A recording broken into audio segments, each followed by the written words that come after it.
During this presentation, I would like to talk to you about the change from special educational needs statements, which is what some deaf children will have, to the new education, health and care plans.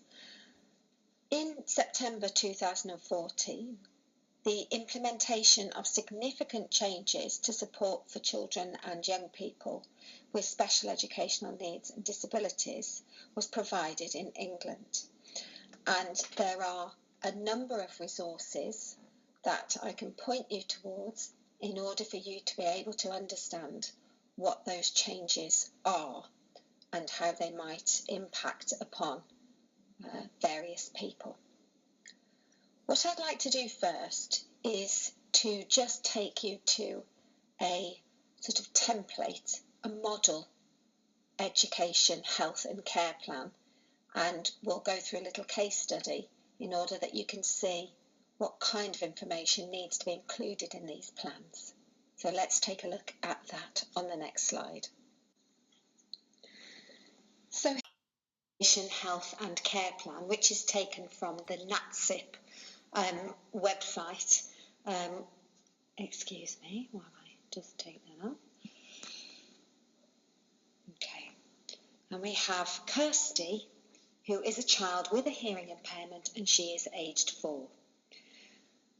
So the document goes through and explains that it is the purpose is to give a written content of an EHC, an Education, Health and Care Plan, and it's looking at giving a model, basically a model for people to use when they're creating these plans. Ehcp here, if we just go here, are recognising that local authorities will be designing their own format, but they're encouraging the local authorities to use these exemplar plans as models. So let's just take a quick look and see what kind of information you might expect to see in one of the EHCs. Okay. So here we can see an example of the kind of people that have contributed to the plan. So these are the people that will be involved in putting in documentary evidence to the plan. So you have the parent, teacher of the deaf. We also have an educational psychologist, an audiologist, speech and language therapist, the child's paediatrician, as well as the social worker involved with the family and the nursery manager. That kind of group of people is quite representative of what you might see in any kind of multidisciplinary team that work with deaf children. So if you were to go to a multidisciplinary meeting, these are the type of people you might logically expect to find contributing to that kind of meeting. Let's take a further look down. So we have, if we see here, the various options in terms of what we might see about Kirsty, how to communicate with Kirsty, what are her strengths and challenges, what's her story. It goes on then to look at Kirsty's specific special educational needs in terms of sensory needs, speech, language and communication, social and emotional skills, cognition, educational attainment, and her self-help and independence skills. You'll also see that there is a section that deals with Kirsty's health needs and her social care needs that are related to and not related to her special educational needs. And then it looks at what are the desired outcomes for Kirsty, and then specialist educational provision that's required by Kirsty, any specialist health provision that she requires, and various other things that even talk of, budgets and things. So, normally we would see a photograph of the child at this point in the document. And then if we look a little bit further down, we have some information here that is based on a conversation that was that took place between Kirsty and her key worker at the nursery. So Kirsty's strengths and challenges should involve information of this nature.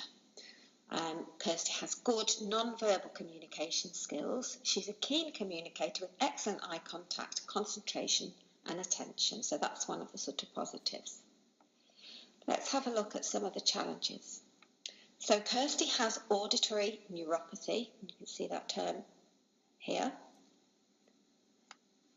This results in difficulty in understanding speech and in being able to distinguish one sound from another. Kirsty also, if we have a look down here, has delayed listening skills. So you can see from this the type of information that is put into these plans. In terms of a brief case history, you've got information shown here about the fact that Kirsty was born prematurely. She spent several weeks in the intensive care unit and then in HDU, the high dependency unit. As we can see, she had infections and lung problems, and she was at that point in July 2010 diagnosed with the auditory neuropathy. They think that the hearing loss is thought to have resulted from antibiotics when she was very ill in hospital. So some health information there, some information about Kirsty's health and schooling. The document then goes on to talk about how do you communicate with Kirsty, and in this case, Kirsty communicates using a mixture of sign-supported English, speech, although that's largely single words, and non-verbal communication.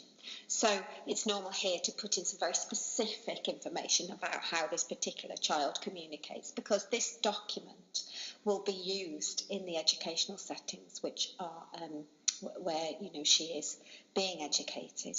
And so it's very important that everything pertinent to her communication is documented here in order that the teachers and the teaching assistants, social workers, anyone that works with her in the educational environment is able to see, all of this information.